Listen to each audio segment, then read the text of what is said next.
Hey everybody, how we doing out there? Happy 2022. Hope you're all having a good winter. Different for everybody in Canada, obviously. Some are skating, some aren't. But regardless, the wheels never stop spinning in the world of skateboarding. And speaking of, issue 500 of Thrasher magazine comes out next month. And we wanted to give a tip of the cap to Thrasher because there are many inconsistencies in life, but there's been one thing consistent over the last 4 decades, and it's been Thrasher magazine. So, pretty cool. We're going to talk about some skate mags today, but first, I'm going to go through a couple of our favorite Thrasher covers.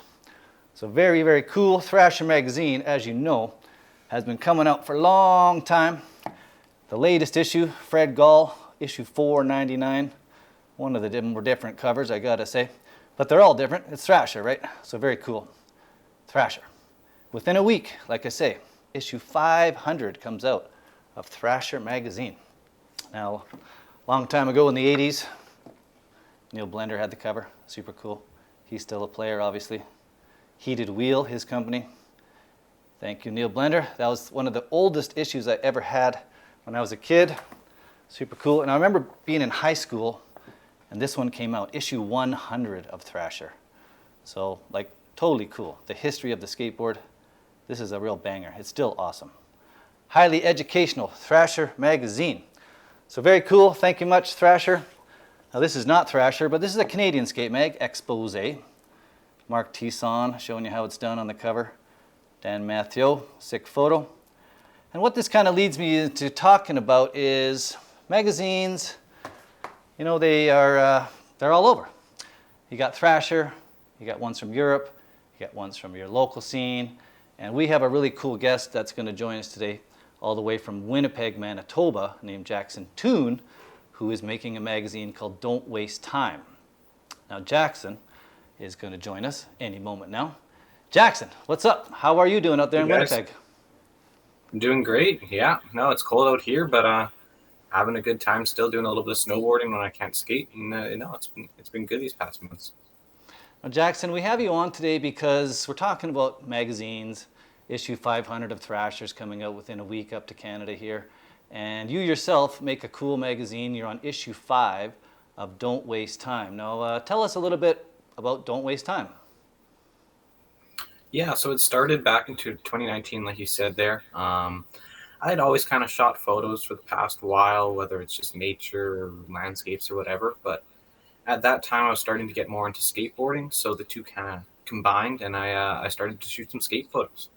And by the end of the year in December, I had a few kind of stacked up there, and I kind of compiled them together. At that time, it was just kind of like a little zine. I didn't really know what I was doing. I just knew I wanted to print some photos and a little booklet there. But since then, it's definitely come a long way. Down to issue 5 there, like you said.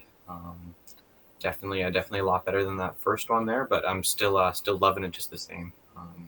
It's been a great journey, and it's been really nice to be able to showcase the local scene and just have some good physical copies of my photos on to keep forever, essentially. Did you think it would get to the level it's got now? I'm not trying to blow it bigger than it is, but you're across Canada, you're in shops, you even got mentioned on the 9 Club. How did that feel? That felt great. No, I definitely didn't think I would be getting anywhere close to there. The first 3 issues or so were just local. I didn't have any shops outside the city, but I slowly started to talk to some people outside Winnipeg and outside Manitoba, and people seem to like it. So I'm really happy with where it's gone. Yeah, And really thankful to all the shops and people where'd that you have get the shot photos. name? Yeah, what's the story with Don't Waste Time? Is that philosophy for you, or what's something deep? What is it, Jackson? So yeah, I first saw the phrase graffitied underneath a bridge that I was shooting some photos of back again that summer before I put out the mag, and when I was kind of going through and sorting all my photos and trying to put it together, something that one kind of caught my eye. And yeah, no, it just kind of evolved from there. I didn't really have a set meaning, but these days I like to think of it more as you always get the security guard or the grandma coming out and telling you that you're wasting your time and you shouldn't be skateboarding on their property. And so it's a little bit against them. And then at the same time, I like to be busy. I like to be doing stuff, and I think it helps me stay motivated at the same time as well. You got a history in publishing or writing, and do you plan to kind of continue with this, Jackson? Yeah, so I've always kind of made little booklets and things like that throughout my childhood and stuff like that. But and always been shooting photos. But other than that, not a whole lot. I have a dad who does that kind of thing. He's a writer and he's published a couple books there. But as for in the future, honestly, I'm in grade 12 and trying to figure out what my education and all that kind of stuff is going to be down the future. And honestly, I'm not too sure. Still kind of figuring that out, but I could see myself going in like a similar field or something like that. Yeah. Jackson, one of the things that really impressed me about your magazines is you're able to get the American companies that are sponsoring some of your local skaters to run ads in your mag. For example, even the E-America ad on the back cover with local shred. How do you do that? Like, explain to us how that works. It's totally cool. A kid gets the back cover and he gets an E-America ad and he's from your town. How does that work? Yeah, so the guy on the cover or on the back cover there, that's Eric Penton. He's one of like the best skaters in Winnipeg. And he's Flow for America, has been for about a year and a half or so. Um, and yeah, that ad was originally printed on as like kind of like a window ad on the Skates, which is our local shop there, or one of our local shops. So and then they kind of just used it for the cover as well.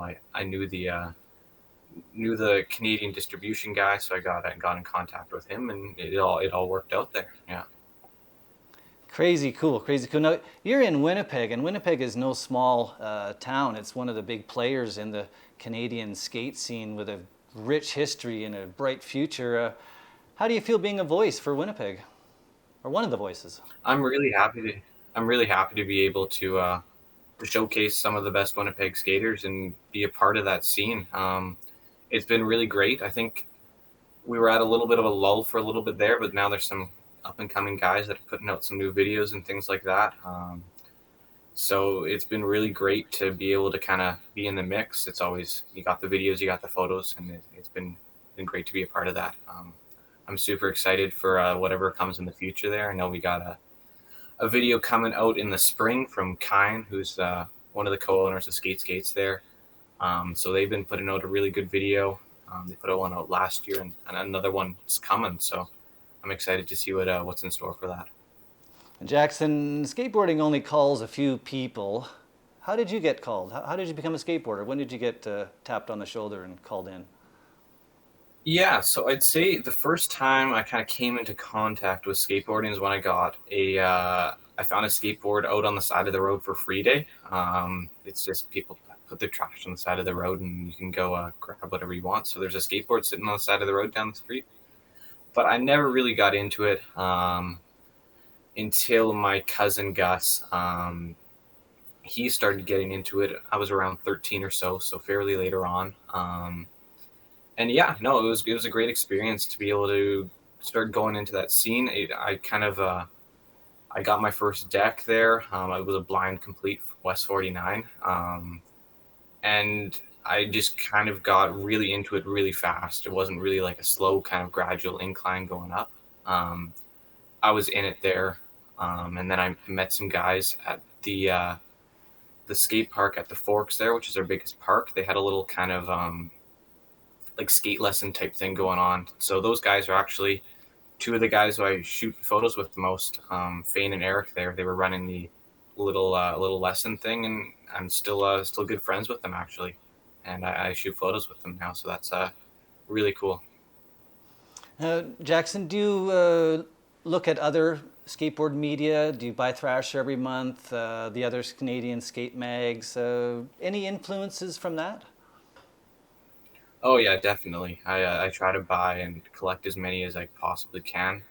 I have subscriptions to Thrasher there. I always get the new King and the new SBC, and then of course just smaller ones as well. There's WordZine, Cemental, Not Like You, all sorts of little zines and things from across not only the country but the world as well. I try to get my hands on as many as possible. It's great to see what other people are doing, and it helps me kind of better my own thing by seen a little bit of inspiration there. Yeah, no, it's pretty sweet. We got some up and coming ones in Canada too. One that comes to mind that's doing a really, really great job is Quit Mag. Definitely one of my kind of I don't want to say idols, but they're up there. I really like their design and how they're doing things, and they're only on issue 2, but I'm excited to see what they have to come.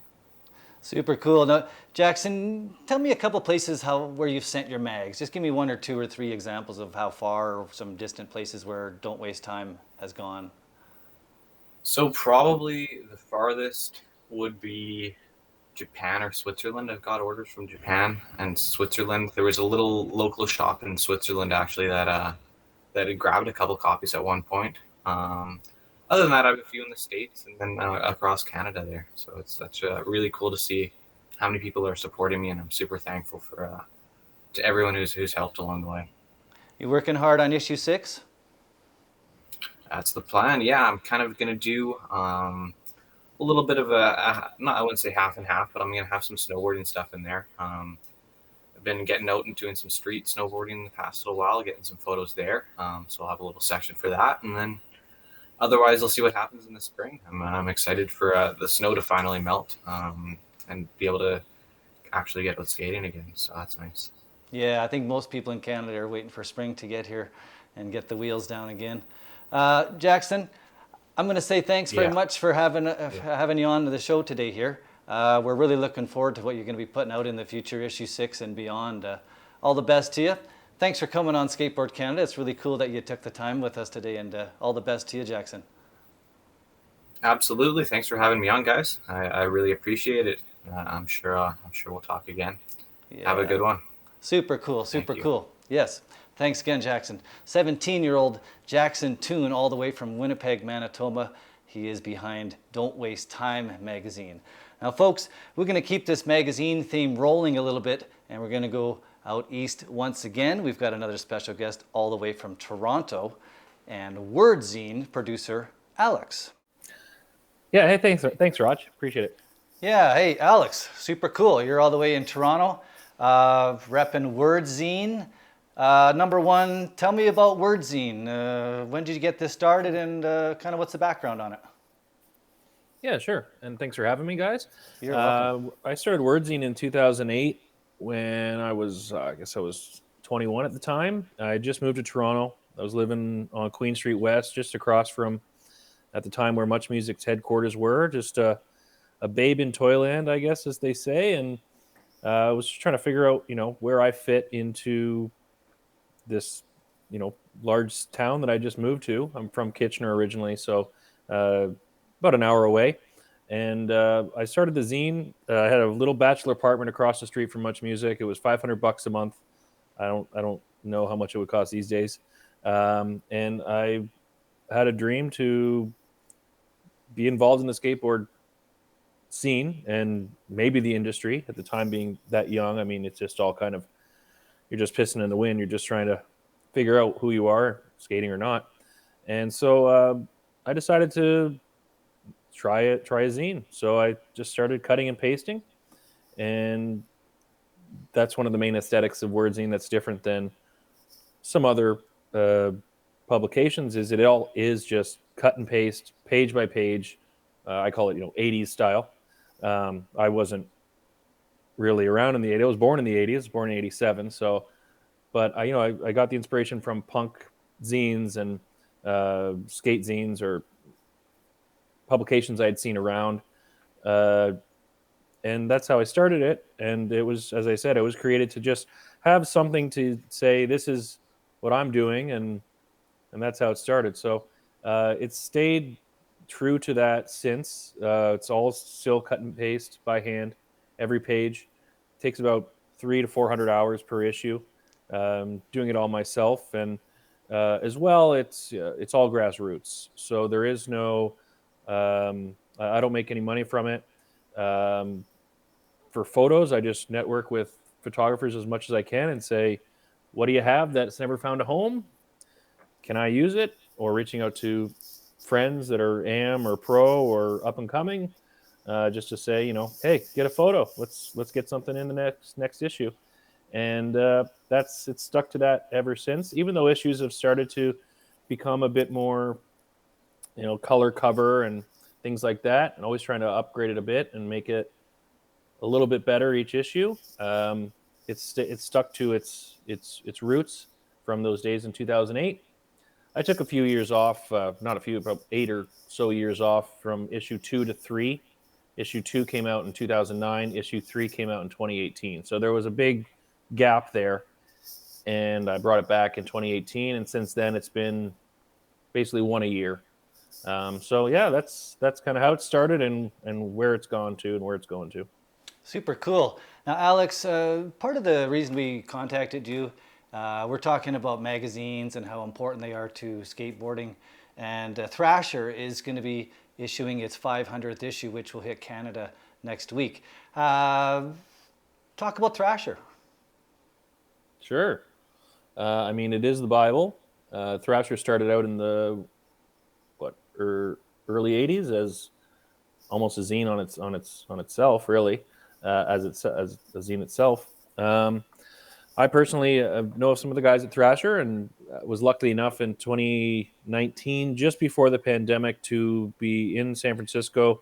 Issue 4 I released was called the California edition, and it had a California approach to it. There was an interview with the photo editor Dan Z of Thrasher, so it was kind of strategic. So I went down there to San Francisco with about 21 skateboarders from Canada. We were out there skating and filming, and one of the days I said to Dan, you're in this magazine, I want to drop off a couple copies. I thought I'd take my shot, and I said, do you mind if I come by the Thrasher office? I'd love to. And he said, well, what, you want to bring 21 skateboarders to the Thrasher office? I said, no, they'll be sleeping in. I'll come in the morning. It'll just be me. And that's what happened. So second last day of the trip, I find myself Hunter's Point, which, if anyone knows SF, is not downtown. It's a little bit out of the way. I'd take 3 buses, I believe.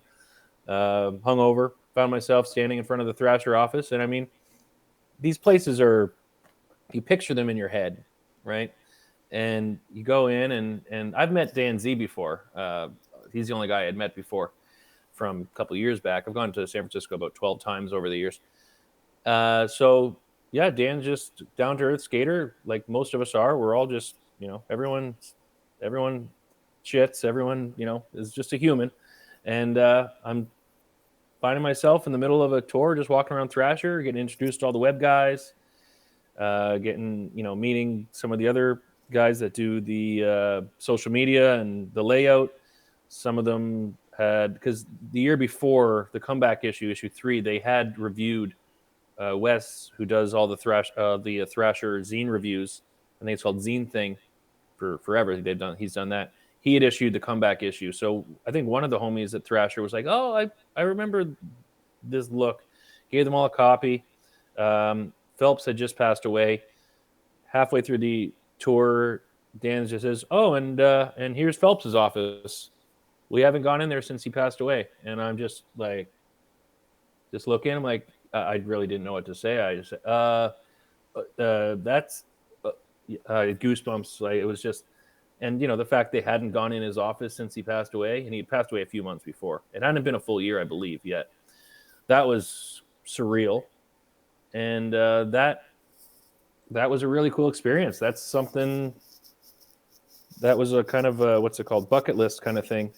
And even though it was 30 minutes just getting to walk around the Thrasher office, it really, what I take away from it, even reminding myself right now, is we're all just in this, we're skateboarders, we're in this in a sense together. I mean, Thrasher is its own thing. It's a multi-million-dollar business, and I understand that. I'm definitely the opposite of that. But at the end of the day, these are just, these are skateboarders that have a passion just like you and I. And so that's my experience with Thrasher. Congratulate them on 500 copy issues. I mean, that's crazy. I've seen that one poster they put out with all the covers on it. I definitely want to get a copy of that. I think Super Distribution does Thrasher in Canada. So I'll be reaching out to one of the homies there to try to get one of those. So Thrasher, I mean, there's so many different things you talk about, but that's my experience. That experience led us to get the keys to go into the Double Rock park the next day, and now it's something that, you know, they put a video of us up on their website of the crew skating, and no one can ever take away from that from the homies, and so that's something I'm proud of. But at the same time, it really made me realize is, you know, skaters know skaters, and if you don't ask, you know, you're not going to get. All it took was just me saying, "Hey, can I come and see the office?" And they said, "Why not?" And so yeah, so that's my little experience with Thrasher's office, and something that I'll never forget for sure. Super cool, Alex. Yeah, it's had a huge impact on every skateboarder all across the world, obviously. I got a couple of magazines here, including your own. I'm going to just kind of show here, because the cover of the magazine is always like super cool and important, right? How do you decide what goes on the cover of your magazine, Alex? Yeah, so that's one thing that is, you know, the cover of my zine is a lot different than other skate zines. There is no skateboarding on it. There's things in the past that, you know, there has been skateboard related things, but it's more just more pop culture, right? So you'll see on this one that you're showing is the most recent one I put out a few months ago. This one is a female only issue, so it's called the ladies edition. You'll see that everything is cut and paste. So I spend 4 weeks leading up to even starting a magazine, just collecting newspapers, found stuff on the subway, going to thrift shops and finding old kids' books, you know, anything I can, and just cutting out hundreds and hundreds of different things, and I put them in a little box, and then I sit down with a blank piece of paper, which is how every page is made, and start trying to figure it out what's going on. So the cover is something that, you know, I've had people say, well, you know, I got a great photo, I want the cover. And it's like, well, I mean, I don't have a skate photo on the cover. So that's a quick conversation. But it's just something that, you know, whether there might be people that are, well, why isn't there skating on the cover? Or it doesn't even, you can't even realize it is a skate zine. Well, I mean, the names at the bottom show the interviews, who it is. So in this case, you know, Amy, Fiona, and Sam and Soph have this one.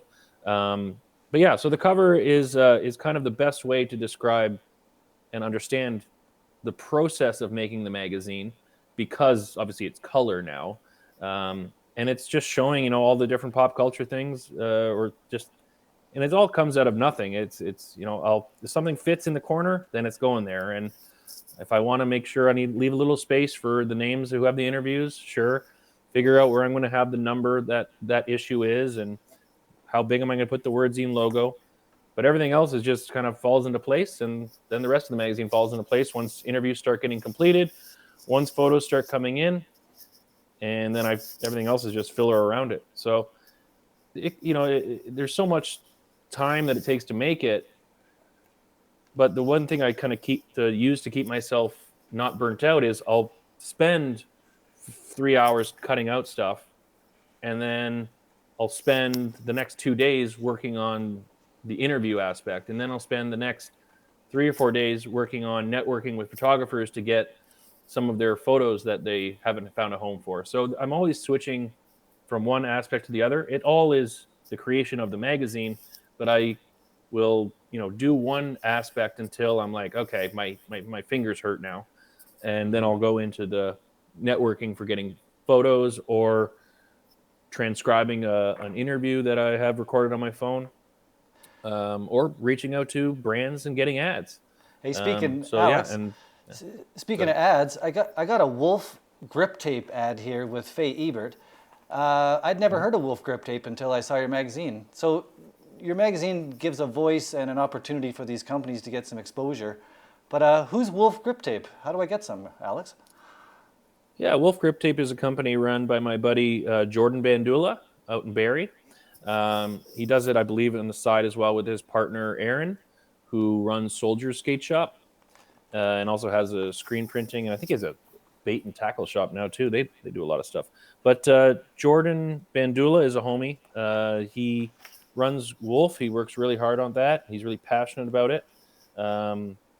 He was or is pro for Ben Chibber's company out of BC Monkey Skateboards. He had a pro board. I'm not sure if he still gets boards, but Jordan Bandula does that, and I think Faye was one of her first sponsors when she was a year into skating. So obviously she's starting to really, progress, and I mean, we've been all seeing that every step of the way. But she's stuck true to one of the first people that was giving her support, which was Wolf. I believe they have an Instagram. They probably have a website. But yeah, Jordan Bandula would be the man to reach out to if you're looking for some Wolf grip tape, that's for sure. And they're out of Bay Area. Jordan, expect a call, Skateboard Canada. One last question here about your magazine. I noticed you have some American kind of big name companies running ads. How do you get the big name guys to get involved in your little mag? I don't want to call it little, but you know what I'm saying? It's a zine, right? It's pretty cool when Dickies is running ads on the back of your mag. Right. Yeah, I mean, that's something that it goes back to, every issue I'm trying to make it better in a certain way. So it could be adding more pages or adding more color pages. And one aspect for this one was I want to get some ads that are, bigger named brands. As well, you have to remember, these brands have budgets for these things. And it's when you look at the back cover and you see Dickies, it's not that I don't want the homies skate shop on the back cover. It's that I want people to take it more seriously. So reaching out to, and it's all networking. So for Bones, for example, which is the inside front cover, well, that's from Colby Harris. Colby Harris, Ultimate Distribution. Told Colby I want to, I met him in Vancouver face to face, told him my whole spiel. He's like, this sounds cool. I tell him I'm making this issue. I got inside front cover spots held for some big brands. What can we do here? Yeah. Eventually he says, well, let's do Bones. He had a up and coming rider from Quebec area that he got a photo for. And all of a sudden Bones has an ad inside front cover. Same with the back cover. That's all my buddy Wes Lotes, who's the Dickie, rep for Canada. He's actually become way more. He's going to Texas a few times, more than a few times a year, and he's really involved with Dickie skateboarding now. So that was just, hey Wes, you want the back cover? He's like, sure, buddy. Over a few beers and at the skate park. And another one that I was really proud of. Oh. Yeah. Sorry, next thing you know, he's in skate shops all across the country, which is really cool. Nice work. Right. Yeah. And another one that was really cool was Kevin at Super Distribution. They had just turned Breezanna Pro. And he's like, I want to give you a girl ad for the ladies edition. And so it was a girl skateboards ad. And yeah, so the past, I think Welcome Skateboards also bought an ad. That was from Grand Trading, which is the Canadian distributor. It's all networking. Mm-hmm. And so, yeah, so this is the first issue with bigger brands. And I can also, in a sense, gain more money for helping print the magazine because, well, these brands at the end of the day have budgets for these things. And I still reach out to the skate shops, but yeah, so that's how all that shakes out. So how big is this going to get for you? You want to keep doing it, obviously. And when do we expect issue number 7 from you, Alex? Well, yeah, it's how big do I want it to get? Really, it's I had the conversation with a close friend this last weekend, just because it's always been underground. And I mean, that's what zines are, magazines. It's an underground magazine. And, with social media, you have to be involved with that these days. But as well, like I don't have a website. I don't want to have the magazine online. I've decided that. People have said, why not? Well, that's just, I like print. I went to school for journalism. This is my labor of love. It's not my job. It's my passion. And so it's kind of a fine line. And I have to wrestle with it as I go. I want to be appreciated, and I want to be, doing things like this and growing and getting bigger ads and having more copies and getting bigger names for interviews. But as well, what if it got to the point where it got big and I didn't love it anymore? So it's a fine line.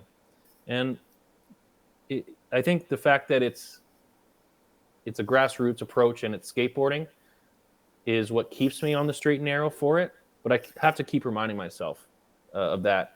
And so far, so good.